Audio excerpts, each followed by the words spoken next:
My family left me at a boarding school before New Year, after I refused to pay my sister's tuition with the college fund Grandpa saved for me. Next day, they saw me on TV as winner of $5 million. Suddenly, they remembered me and showed up at the door. MOM said, "Sweetheart, it was a mistake." I just smiled and said, "My name is Caleb. I'm 17. Oldest kid, designated fixer, background extra in my own family's movie. I bust tables and run plates at a diner off Route 19. I smell like coffee and fryer oil most nights, and I don't mind. Tips pay for my bus pass, phone bill, and the little stash I keep in a cracked shoe box under my bed.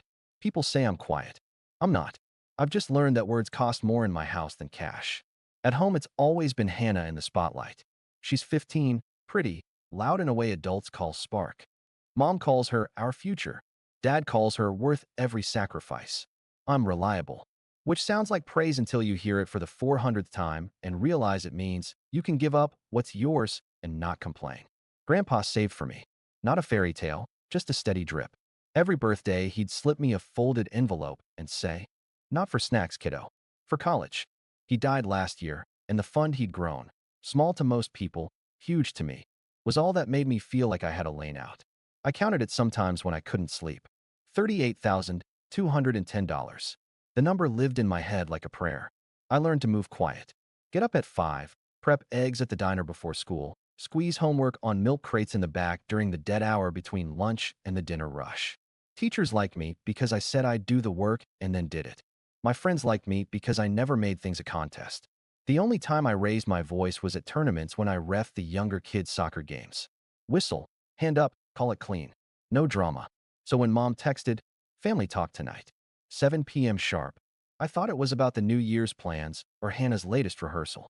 I walked in still in my apron, smelling like pancakes. Dad was at the table with a stack of papers, highlighter marks everywhere like he'd been studying for an exam. Hannah had her chin in her hands, theatrical sigh on repeat. Mom had that soft smile, the one she uses before she asks for something big. "Caleb," Dad said, tapping the papers. "We need to be practical." That word, practical, was the first trigger. I untied my apron and Saturday. "Okay." Hannah rolled her eyes. "Don't be weird about it." Mom laid her hand on mine. "Sweetheart, you know we all sacrifice for family."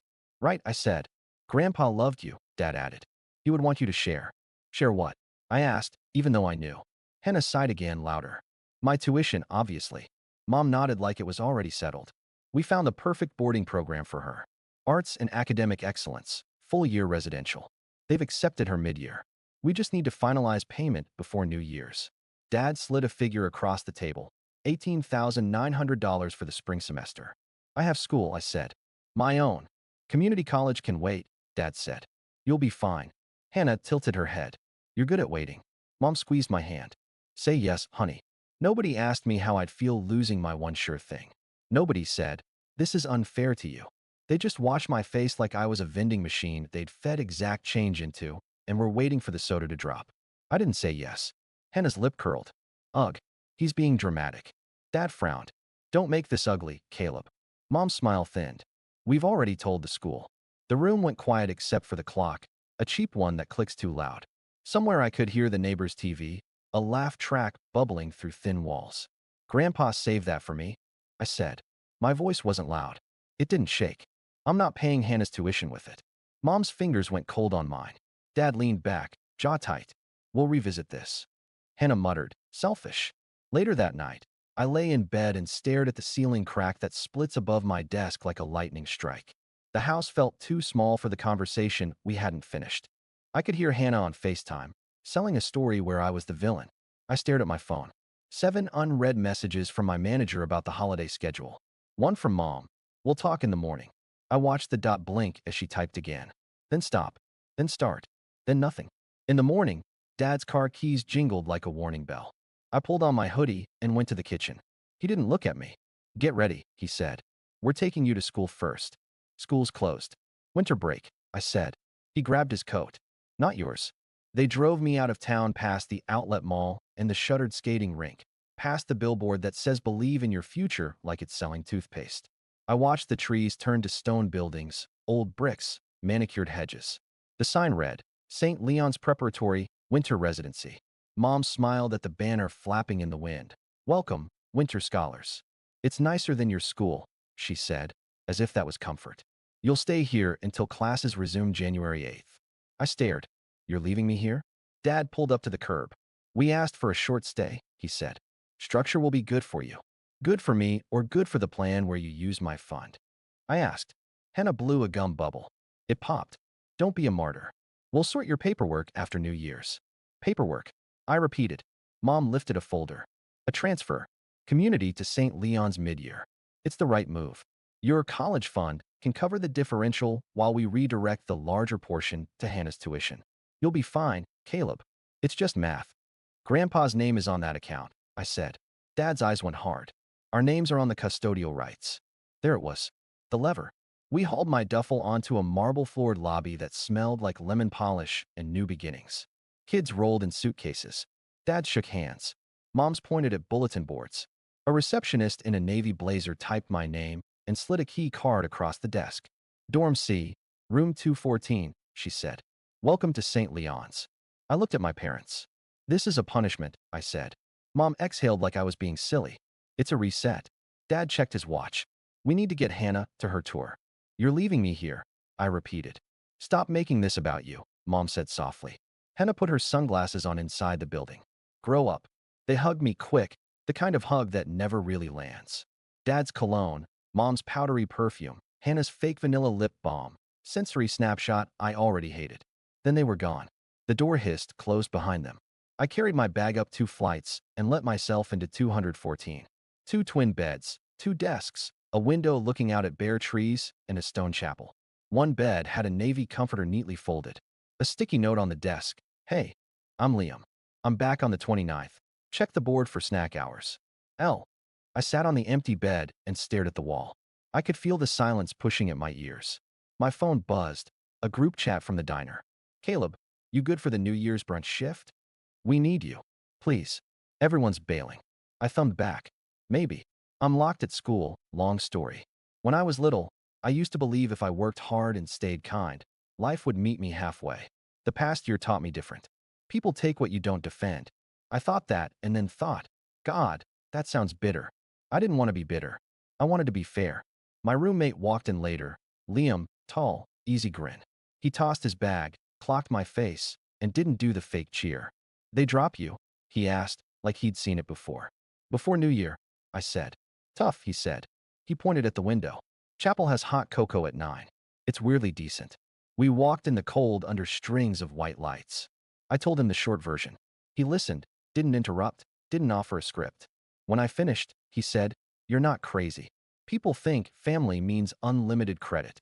Back in the room, I counted the fund number in my head again to calm down. 38,210. I could hear Grandpa in memory, the way he whispered to me in the garage when he was teaching me to sand a board. You don't have to be loud to be sure. Kid. The next day, Mom texted a photo of Hannah on a staircase at a school with columns. Isn't she glowing? I didn't reply. Dad sent a spreadsheet. He actually did. A breakdown. Spring. Hannah. 18,900. Caleb to St. Leon's differential. 3,400. Remaining. 15,910 to hold. Summer. Music intensive for Hannah. 6,200. Fall. TBD. The subject line said, Family plan. I stared at it until the numbers swam. I called Mom. She picked up on the second ring. Sweetheart, she sang. No, I said. Silence. To what? She asked lightly. All of it, I said. No transfers. No family plan. Grandpa left that fund for me. Grandpa left it to the family, she said. He told me to my face it was mine for college, I said. He wrote my name on the envelope. She switched tactics fast, like a car lane change. Fine, she said.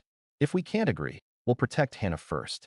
You can stay at St. Leon's until the 10th. Rethink. Then we'll pick you up. You mean you'll leave me here for the holiday, I said. I mean you'll have time to stop being impulsive. That night, I worked dish duty for campus events to get out of my head. Scrape, rinse, rack, repeat. The clatter masked the looping thoughts. On break, I called the bank, asked questions I was scared to ask. The woman on the line spoke gently. As a minor, yes, your parents are custodians. But there are rules. If the funds aren't used for your benefit, you can contest. It's messy. Document everything. Okay, I said. I wrote dates and quotes in my phone notes. Dad. We'll redirect the larger portion to Hannah. Mom. You'll be fine. The screenshot of the spreadsheet. The text where Mom said, "We've already told the school." On December 30th, the campus lit sparklers early for the kids still there. I stood in the cold and watched sparks burn to ash. My phone buzzed. Diner manager again. New Year's Day live TV spot. Breakfast special with local channel. They want a student worker. Pays double. You in? I laughed once, sharp in the air. I'm literally locked on campus, I wrote back. Then Liam said, "You know St. Leon's is hosting that scholarship show tomorrow? The YouthWorks thing on TV? They're filming in the auditorium." "What?" I asked. He pointed at a flyer. "Winter feature. YouthWorks. Live from St. Leon's. They're giving big grants," he said. "Like stupid big. You've got any community project thing?" I thought about the diner's free pancakes on snow days, the way people who couldn't afford heat came just to sit at warm tables. I thought about how I'd started a shelf of gloves and hats by the door from lost and found and thrift finds, not because anyone told me to, but because fingers shouldn't burn in January. I thought about the night manager saying, "You turned our shelf into a system, kid." I looked at the flyer again. Application deadline. December 31st, 10 a.m. "I have 9 hours," I said. New Year's Eve morning, I borrowed Liam's iron to press my only decent shirt and ran to the auditorium with a milk crate of proof, photos, a hand-scribbled budget, a plastic bag of knitted hats with price tags still attached from the thrift store. The hall was buzzing with lights and cables. A woman with a clipboard took one look at my crate and said, "You look real." "Name?" "Caleb," I said. "From the diner down on 19. "You got a guardian here, Caleb?" she asked. "My school dean signed," I said, holding up the permission slip the dorm supervisor wrote in 5 minutes flat. "He's in the back." She glanced, nodded, and pinned a number on me. "You're third." Backstage, I practiced simple sentences. No metaphors, just facts. "We serve pancakes. We built a shelf. We track sizes. We partnered with Mrs. Alvarez's class who knit hats. We want to scale to 3 diners and 2 schools. We need a van, a freezer that doesn't die when it's cold, and a boring inventory system that works." When the host called my name, I walked out, blinded by lights and the reality of cameras. I saw rows of strangers. I didn't see my family. They were touring a campus with columns. "What's your project?" the host asked. "Warm hands, full plates," I said, heart steady. "No one leaves cold. No one leaves hungry." He smiled like the title clipped just right. I held up a hat, showed the shelf photos, explained how the lost and found grew into a wall of labeled bins. I talked numbers. $1, 200 in thrift buys stretched to 300 hats and 140 pairs of gloves. I named where $50,000 could go and what we'd do with more. Not fancy, just useful. The judges asked questions. I answered. One of them said, "You talk like someone who knows his register counts." "I'm a waiter," I said, "and sometimes a dishwasher." They laughed, not cruelly. I felt that quiet click when a story lands. Afterward, I walked back into the wings, lightheaded. Liam crushed me in a hug. "You killed it," he said. Before noon, they wrangled us back out. The host did TV voice. "Our YouthWorks Grand Award this year is, pause long enough to make us all die a little, $5 million. A trust for the project with a stipend for the lead until he turns 18. I didn't breathe. The host opened an envelope. He read my name. Everything after blurred. The confetti, the handshakes, the mic shoved at my face, the question, "How do you feel, Caleb?" And my answer, "Like a warm kitchen in January." They put the number on the screen like a scoreboard, $5 million. The auditorium roared. Somewhere in our town, TVs were tuned in because everyone leaves the news on during holiday cooking. Somewhere, in a living room with a new spreadsheet on the coffee table, my family saw my face and my name. They called within minutes. My phone rattled so hard I thought it would crack. 12 missed calls. Then 29.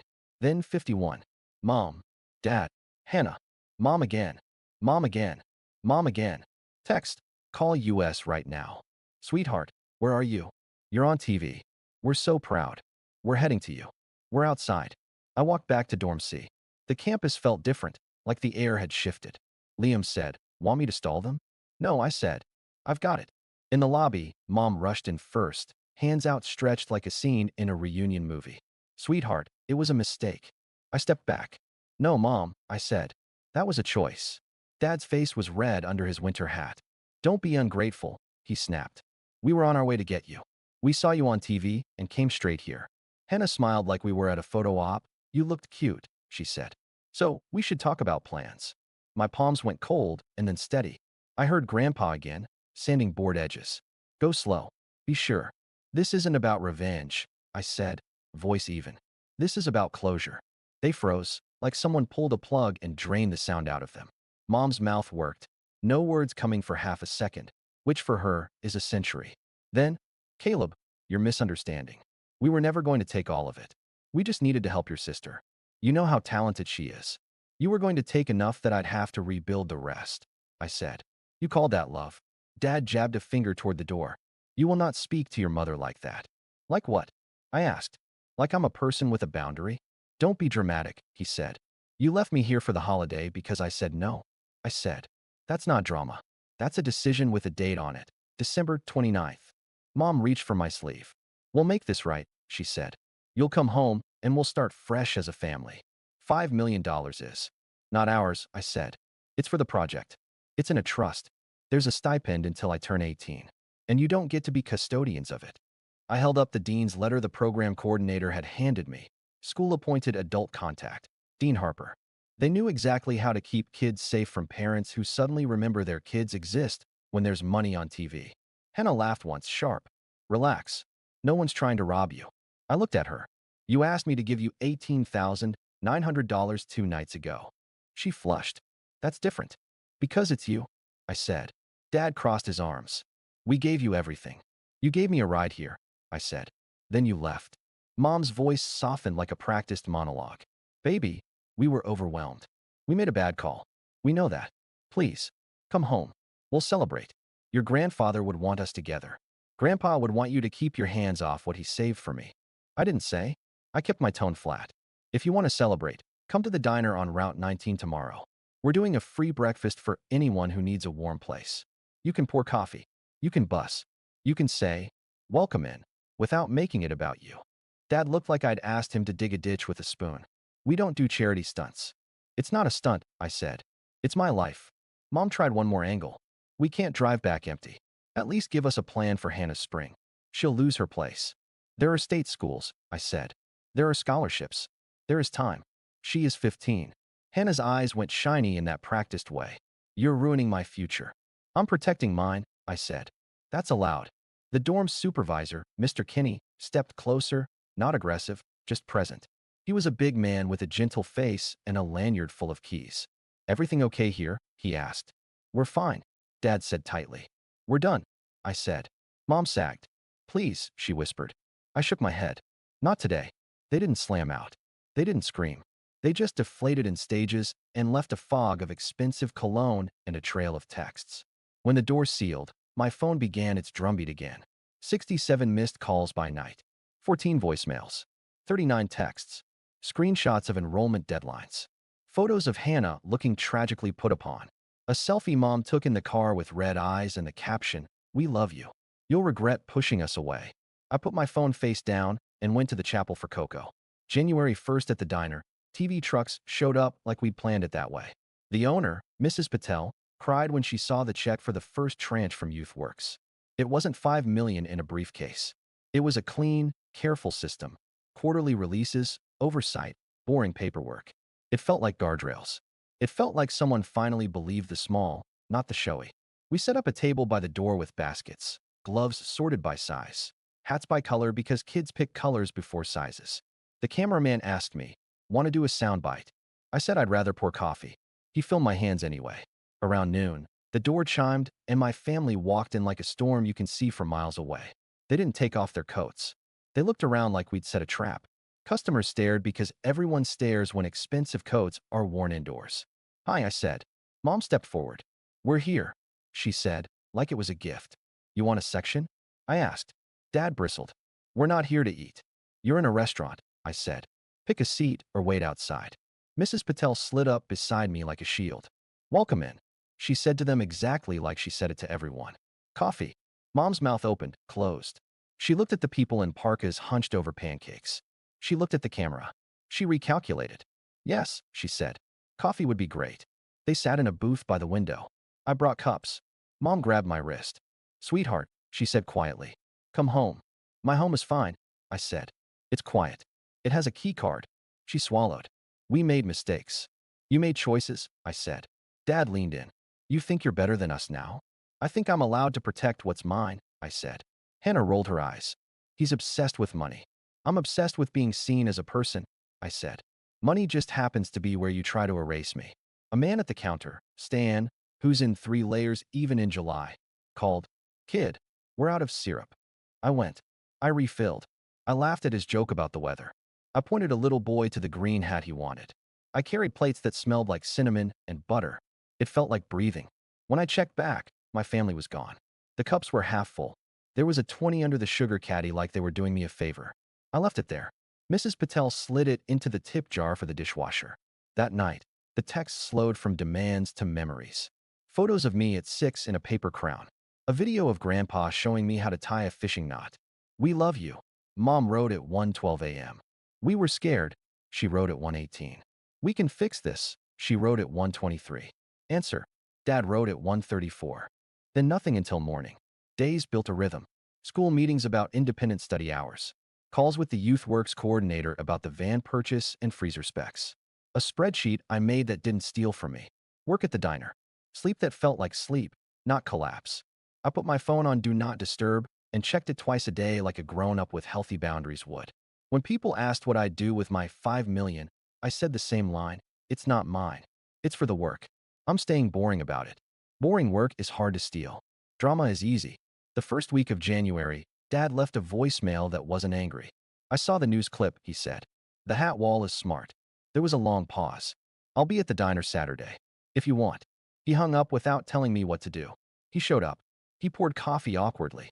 He learned how to say, syrup's on your left. He said Happy New Year to a woman who didn't meet his eyes because life has taught her that family men can be cruel. He looked tired by noon. He didn't lecture me once. It wasn't an apology.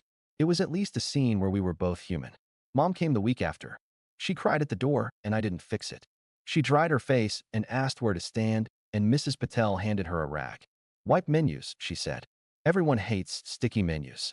Mom wiped. That was it. That was a start. I'm not going to pretend the story turned into a movie where we all hug in front of a sunset and credits roll over a dancing montage. That's not how it went. Real life is quieter. Messier. There were still texts that felt like traps. There were tense silences where Dad wanted me to be reasonable, and I told him my definition out loud. There were days Hannah posted little digs online that said some people only care about money, with a broken heart emoji. I muted her and went to work. I wrote my own rules down, not because I needed to post them anywhere, but because seeing them made me proud. Rule 1. I don't give from fear. Rule 2. I don't loan to people who call my no selfish. Rule 3. I don't explain boundaries twice. Rule 4. I keep receipts, literal and emotional. Rule 5. I choose where my generosity goes. I keep Grandpa's note in my wallet now. It says, in his shaky old man script, Caleb, college. It doesn't say everyone. I let that sentence rewrite the voice in my head. The fun stayed intact. The program's trust stayed boring. The van arrived, white, dentless, with a heater that actually works. We stocked it with gloves and pancake mix and a first aid kit because Mrs. Patel insists. We added a second diner across town. We're setting up a third with a church basement where the floor always smells faintly like lemon cleaner and old hymnals. Sometimes I pass St. Leon's Chapel at night and watch my breath cloud in the air and think about the week I learned the difference between a mistake and a choice. Sometimes I stand in the diner door and count heads, not dollars, and feel something like peace. Not triumph, just steady. Mom still says sweetheart, like she's testing if it still fits. Dad still believes spreadsheets can fix hearts. Hannah still wants the world to see her the way she sees herself. None of that is my job to manage. People ask me what I told them the last time we sat down together. Simple. We were at the diner, not at home. It was a Tuesday, quiet. I put my hands on the table so they wouldn't shake and said, I love you. I won't be your emergency fund. I won't be your apology for bad planning. I won't be your proof that you raised a saint. I'll be your son if you let me be a person. If you can't, I'll be fine without you. Mom cried. Dad stared at the salt shaker like it had answers. Hannah didn't show. That part hurt and didn't, both at once. This isn't about revenge, I said again. This is about closure. I walked them to the door when they left. I didn't watch them drive away. I flipped the sign to open for the late lunch rush, tied on my apron, and went back to the line. A guy at the counter asked if the green hats came in blue. I said, check the second bin from the top. He found one. He smiled like he'd won a prize. I'm 17. I'm a waiter. I'm the kid who got left at a boarding school before New Year because I said no, then got seen on TV the next day and watched people remember my name in real time. I'm also the kid who learned a yes means nothing if your no isn't real. I don't owe anyone the version of me that bleeds to feed them. I owe my future the steadiness of a person who can look at their own hands and trust what they're building. I won't let anyone spin me down to zero again.